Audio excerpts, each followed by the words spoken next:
Good morning students. हमारा पहला topic है फॉर दिस ईयर एसएससी। इस साल की एसएससी के लिए इस चैनल में आपको पूरे वीडियोस मिलेंगे ऑफ ऑल सब्जेक्ट्स, जितने भी सब्जेक्ट्स है एसएससी में, including your history and geography, because most of the schools जो आजकल इलेक्ट्रॉनिक्स या कोई दूसरे सब्जेक्ट्स दे रही है डिसाइड सब्जेक्ट्स, लेकिन आपको सारे सब्जेक्ट्स के notes with the full explanation of chapter सब कुछ मिलेगा ऑन दिस चैनल। और आपको अलग अलग टीचर्स होंगे जो आपको अलग अलग चीजें सिखाएंगे। अगर आप एसएससी के 10th में हैं इस साल के लिए तो प्लीज फॉलो दिस चैनल। आपको सारे notes with answer questions and videos सब कुछ मिलेगा। बेसिकली आज जो हम पढ़ेंगे यह है हमारा इंग्लिश कुमार भारती का first chapter. I think so सबके पास ये वाली टेक्स्ट बुक जरूर होगी। बेसिकली 10th एसएससी की टेक्स्ट बुक आ गई होगी, आप लोगों को मिल गई होगी। इंग्लिश की कुमार भारती स्टैंडर्ड 10।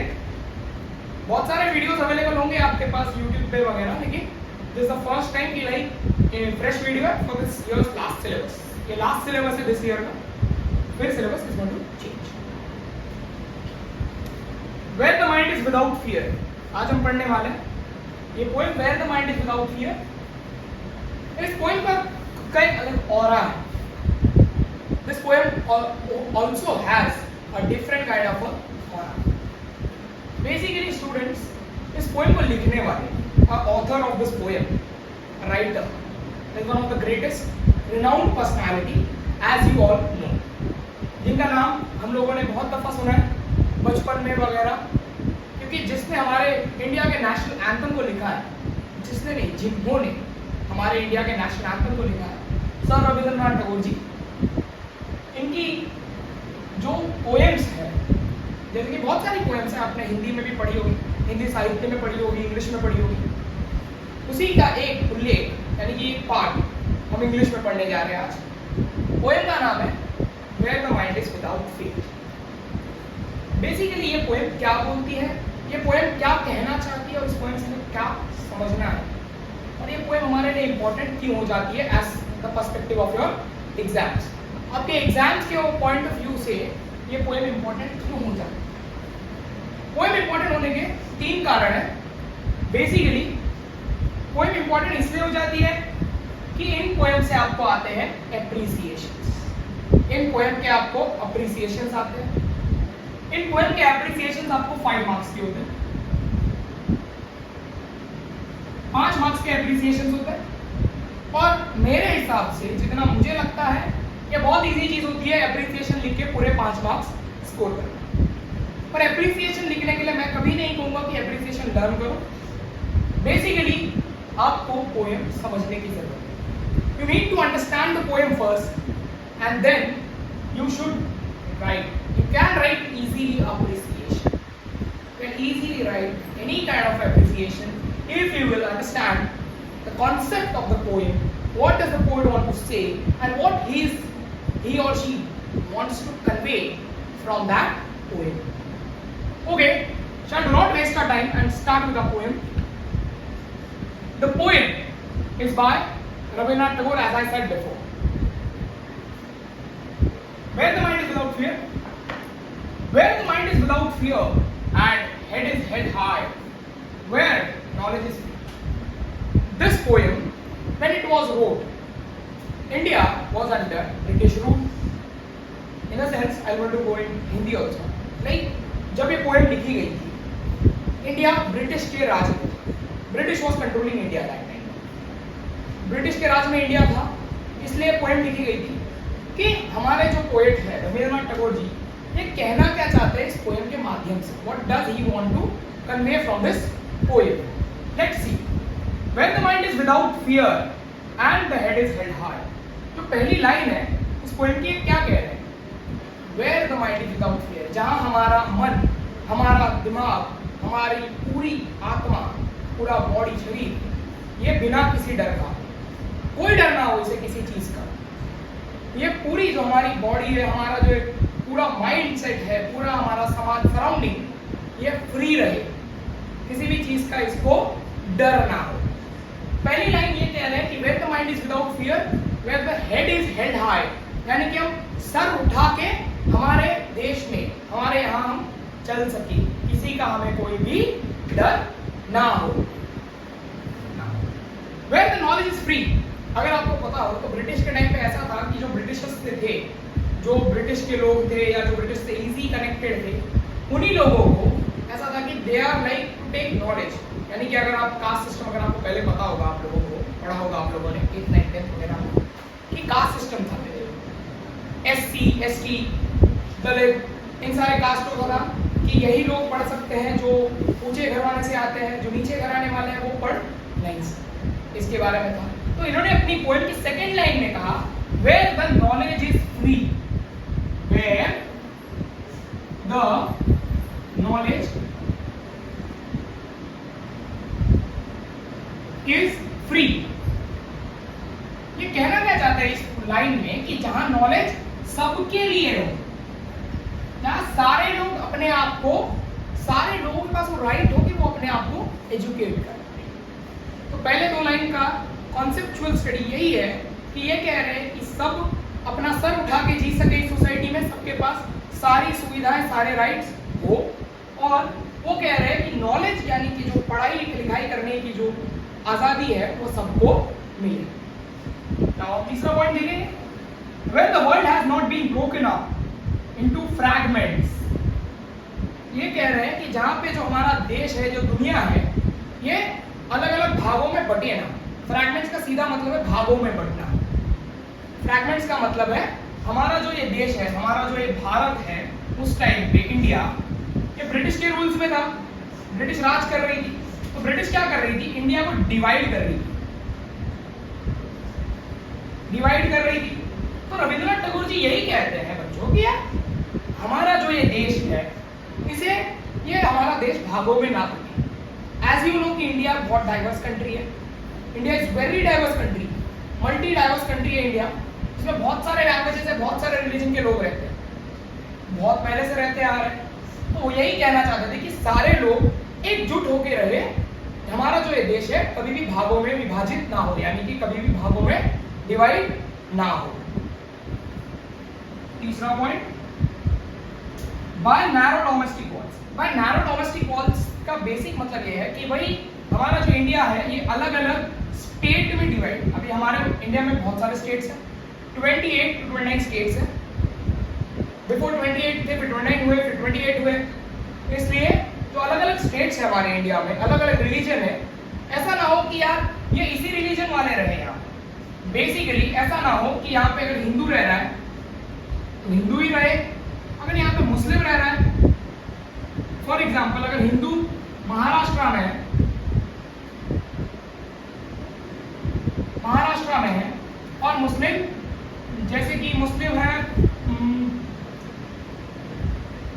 बिहार, अगर मुस्लिम बिहार में है और हिंदू महाराष्ट्र में, वो बोल रहे हैं कि बाय नैरो डोमेस्टिक वॉल्स, यानी कि ये जो डोमेस्टिक वॉल्स है अलग अलग स्टेट्स के, ये जो अलग अलग स्टेट के डोमेस्टिक वॉल्स है, इनमें कोई डिवीजन ना हो। ये जो हम अलग अलग स्टेट्स में जो में डिवाइड हुए, ये अलग अलग स्टेट कंट्री ना बन जाए। मतलब पहले ऐसा हो रहा था कि अगर हमारा सरदार वल्लभ भाई पटेल अगर ये नहीं होते तो हमारे जो स्टेट्स है ना, आज जैसे हम स्टेट्स में इजीली ट्रैवल कर सकते हैं एक दूसरे के साथ, मतलब एक दूसरे के स्टेट्स में इजीली जा सकते हैं, हम अगर वैसा होता ना तो अगर अलग अलग वो कंट्री बन जाते, अलग अलग डोमेस्टिक वॉल्स जो डिवाइड हो रहे थे, डिवाइड कर रहे थे लोग ब्रिटिशर्स, वैसा हो जाता ना तो मैं आज उन स्टेट्स में जाने के लिए पासपोर्ट लगता। ये ना हो, ऐसा रविंद्रनाथ टैगोर जी ने अपनी पोएम के माध्यम से कहा है। When words come out from the depth of the truth, ये टर्म बहुत इंपॉर्टेंट है, ध्यान से सुनिए। When the words come out from the depth of the truth, depth यानी कि अंतर मन से आना, सच्चाई अपने अंतर मन से लाना। जब कोई भी बात, बहुत सारे लोगों ने आपको कहा होगा, आपके टीचर्स ने कहा होगा, आपके पेरेंट्स ने भी कहा होगा कि अगर आप कोई भी बात करो या कोई भी चीज कहो, कोई भी चीज करो तो पूरी श्रद्धा निष्ठा सच्चे मन से करो। ये वही कह रहे हैं, बस कहने की भाषा इंग्लिश है। Where the words come out from the depth of the truth, where the words should come out from the depth of the truth, मतलब वर्ड जो आप बोल रहे हो, कोई भी चीजें आप बोल रहे हो ना, उस टाइम पे उन्होंने कहा कि अगर आप कोई भी चीज बोल रहे हो तो आपके मन से वो बात आनी चाहिए, आपके मन से वो बात आएगी, तभी वो चीज आपके लिए भी अच्छा है और पूरे समाज के लिए भी अच्छा है। Where trial strive stretches its arm towards perfection. देखो ट्रायल स्ट्राइव्स, ये कह रहे हैं कि where trial strives stretches its arm towards perfection. देखिए किसी भी चीज को परफेक्ट करने का एक दिन में कोई चीज परफेक्ट नहीं है, ना मैं एक दिन में परफेक्ट हुआ, ना आप लोग एक दिन में परफेक्ट हो गए। परफेक्ट कोई भी चीज करने के लिए बेसिकली आपको करना होता है कंटिन्यूअस एफर्ट, कंटिन्यूअस एफर्ट्स। देखो अभी मैं आपको बेसिक एग्जांपल दे रहा हूँ, आप लोग 10th में हैं, बहुत सारे लोगों का ख्वाब होगा 90 लाना है, 95 लाना है, 99 लाना है, लेकिन बच्चों का ख्वाब है, इट्स फाइन, और उसके लिए आपको क्या करना पड़ता है, कंटिन्यूअस एफर्ट करने पड़ते हैं, श्रम करना पड़ता है, मेहनत करनी पड़ती है। उसी के बाद तो आएंगे, वो यही कह रहे हैं अपनी लाइफ में, where the trial strives take it, where the trial strives takes stretches its arm towards perfection. मतलब जितनी आप मेहनत करोगे, जितनी आप श्रम करोगे, जितना आप मेहनत श्रम एफर्ट्स मारोगे, उतना आपके सक्सेस होने का चांस है। ये कोड ही है कि to be a perfect person you need to work. आपको कोशिश करोगे तो ही वो सफलता मिलेगी, अगर कोशिश ही नहीं करोगे तो आपको कोई सफलता नहीं मिलने वाली। Where the clear stream of reason has not lost its way. देखिए ये यही कह रहे हैं, clear stream of reason, stream। अगर आप लोगों को मैं बताऊं, आपका लक्ष्य क्लियर होना चाहिए। अगर आप कुछ भी काम कर रहे हो ना, तो आपका लक्ष्य, आपका टारगेट, ये जो इनकी लाइन है, ये कह रहे हैं कि your target should be clear, where the stream of reason। कोई भी चीज अचीव करने के लिए ना, आप किसी रेस में भाग रहे हो, आपको पता ही नहीं कि उस रेस में फर्स्ट आना है, सेकंड आना है, थर्ड आना है, पता नहीं, अंधे की तरह भाग रहे हो, कुछ मिलेगा नहीं। जिंदगी में जो अंधे की तरह भागता है ना, वो अंधा ही रह जाता है। अगर आप अंधे की तरह भागोगे तो आपको कुछ नहीं मिलेगा। वो वही कह रहे हैं कि अगर आप जो भी काम करते हो उसका कोई ना कोई उद्देश्य होना चाहिए, कोई ना कोई रीजन होना चाहिए, और रीजन रहेगा तो आप क्या अचीव करोगे, टारगेट अचीव करोगे। किसी भी चीज का प्रॉपर रीजन होना चाहिए।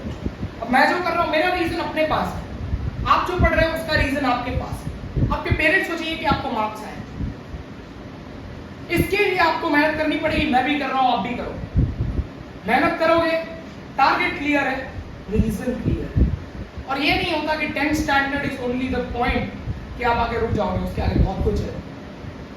बहुत बच्चे टॉप भी करेंगे, लेकिन उनकी जो रियल एग्जाम है ना, वो लाइफ ले लेगी फिर बाद में। और पता है, जब लाइफ लेती है ना, अब तक जितना मैंने समझा है, लाइफ जब लेती है ना, तो आपको क्वेश्चन नहीं पूछती कि क्या चल रहा है जिंदगी में। ऐसा लेगी ना, फिर सीधा एक ही चीज आपकी लगेगी, वो है एल। आगे आप समझदार। Into the dairy desert of sand of dead habit।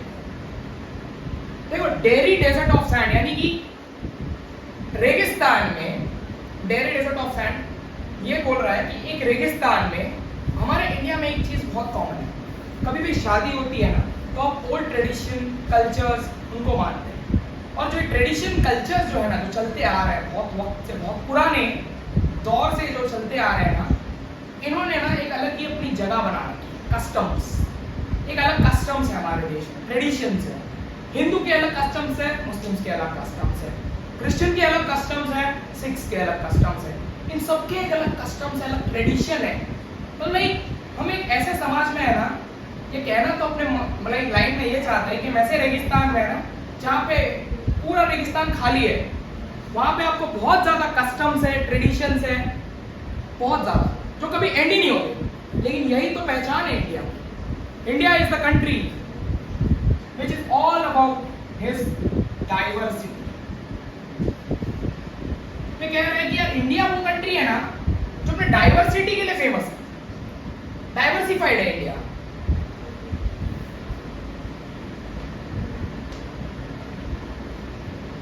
Into the daily desert of sand, of dead habits.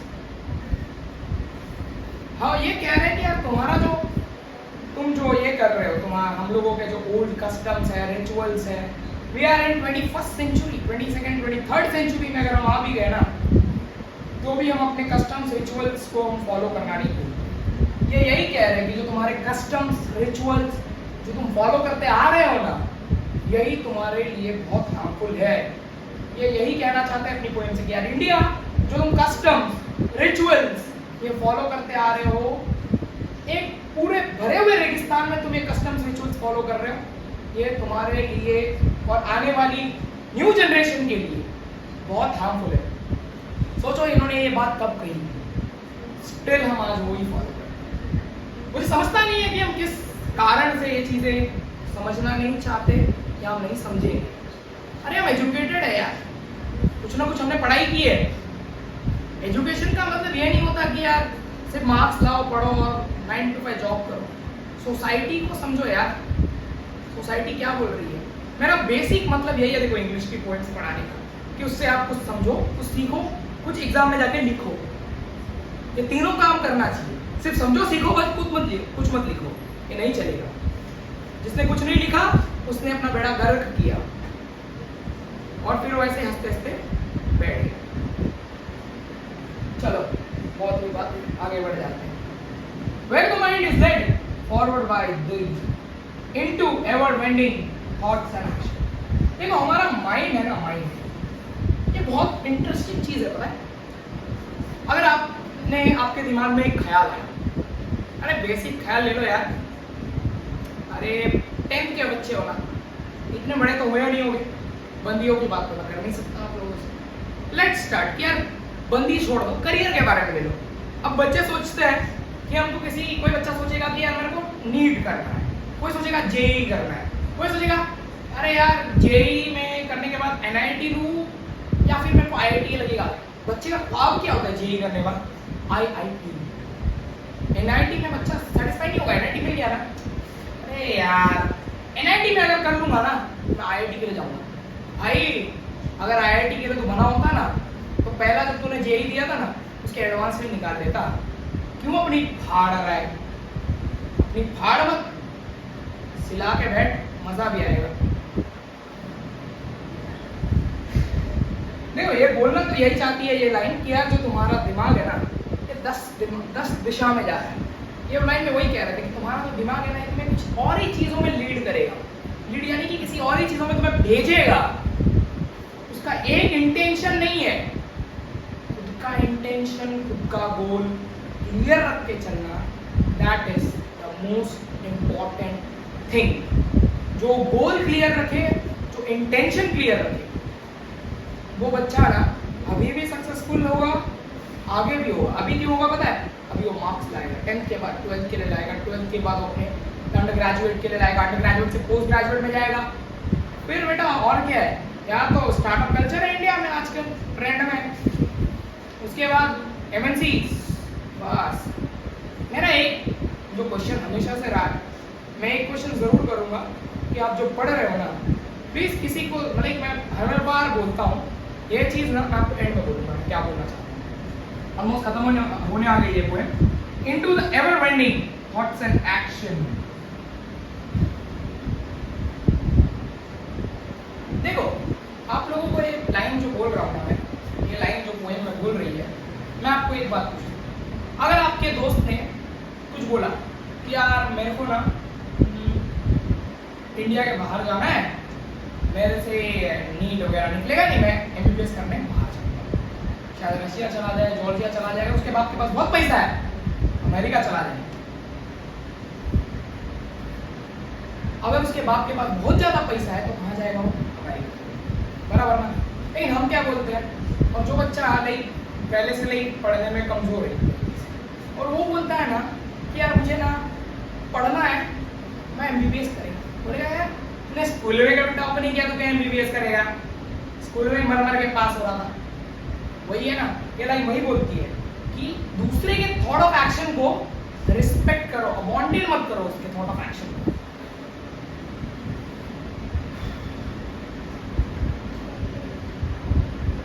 हम लोग हर बार ना किसी के जो आउटकम है ना उसको हमेशा चैलेंज करते हैं। लाइफ में कहूँगा चैलेंजेस लेना अच्छी बात है। अगर आपका दोस्त आपको कोई चैलेंज करता है ना, एक्सेप्ट दैट चैलेंज, लेकिन उस चैलेंज को आप किस तरीके से अपने लिए यूज करोगे ना, दैट इज इंपॉर्टेंट। अगर भाई चैलेंज कर दिया और आपने भी हमें भी बोल दिया भाई तूने तो चैलेंज दिया मैं पूरा करूंगा, तो क्या करेगा भाई? और उसके लिए आप काम करते जाते हो लेकिन आपसे कुछ उखड़ता ही नहीं है। सीधी बात देख भाई, मैं स्ट्रेट फॉरवर्ड लैंग्वेज में बोलने वाला नहीं हूँ, मैं कोई बुढ़ा नहीं हूँ। इट्स अ यंग जनरेशन और आप लोग भी बहुत अच्छे लोग हो, तो समझने वाली बात है, समझ जाओ। और जो कुछ भी है बिंदास बनना गवर्नमेंट में यार, कि कितना ओपन आदमी नहीं हूँ मैं। पहली बात 19 साल की उम्र है मेरी, 20 में पहुंचने वाला हूँ, एक बंदी है मेरी बस। Into that heaven of freedom, my father let my country away। अब ये कहते हैं भगवान से मांगते हैं यार, ये जो हेवन ऑफ फ्रीडम चल रही है ना दुनिया में ब्रिटिश के टाइम पे, ये भगवान को कहते हैं मेरे पिताजी, मेरे फादर, इस दुनिया को जगाओ यार। सोचो वो कब मांग रहे थे उन्होंने, ऑलमोस्ट मुझे लगता है उन्होंने 1947 के लाइक 1941 के आसपास उनकी डेथ हुई शायद। उन्होंने आराम से भी मैं कहूँ ना तो 1930 के आसपास मांगा हुआ है चीज, 1930 के आसपास मांगा हुआ। हम आज भी वही मांग रहे हैं, हे भगवान इस दुनिया को जगा। भगवान ने दुनिया को जगा दिया, लेकिन इतना ज्यादा अच्छे से जगाएंगे क्या पता था, समझे? यही लास्ट लाइन है, oh my father let this country away. वो फादर उनके पापा को नहीं बोला है, उन्होंने किसको कहा है? भगवान। समझे ना? चलो समझ गए हो तो अच्छी बात है। एक पॉइंट का अगर आपको रिवीजन चाहिए तो इसी वीडियो को रिवाइंड कर करके देखो, और कुछ बातें जो मैंने बोली है ना ध्यान में रखो। ऑन द लास्ट पॉइंट मैंने आप लोगों को कहा था एक लास्ट लाइन जो मैं बोलना चाहूंगा कि भाई जो बच्चा लाइफ में ना किसी को दिखाने के लिए, किसी को सेटिस्फाई करने के लिए पढ़ता है ना, पेरेंट को सेटिस्फाई करने के लिए, इसको उसको, वो बच्चा कुछ नहीं करेगा। शायद बहुत कुछ कर भी जाए, बाद में आके मेरे को गाली भी दे देना चलेगा, लेकिन वो बच्चा इसलिए कुछ नहीं करेगा क्योंकि उसका वो खुद का गोल ही नहीं है। जब तक वो उसका खुद का गोल नहीं बनेगा ना तो कुछ नहीं करेगा। ऑन दिस नोट मैं आप लोगों को यही कहूँगा, BS एडुकेटर्स का जो ये चैनल है इसको आप लाइक करिए, शेयर करिए, और जो मैं बकलोली कर रहा हूँ पसंद आई तो नीचे कुछ लिखिए, गाली लिखिए, या फिर एक काम करो थोड़ी बहुत जो मर्जी में है वो लिखो, लेकिन मज़ा तो आएगा। कल हम इसी का एक रिकैप लेंगे और कल हम एप्रिसिएशन ऑफ द पोएम करेंगे, where the mind is without fear. अपने दोस्तों के पास भेजो यार वीडियोस, और सब्सक्राइब कर लेना चैनल और बेल आइकन को भी दबा देना। बस आगे कुछ और, बाय बाय।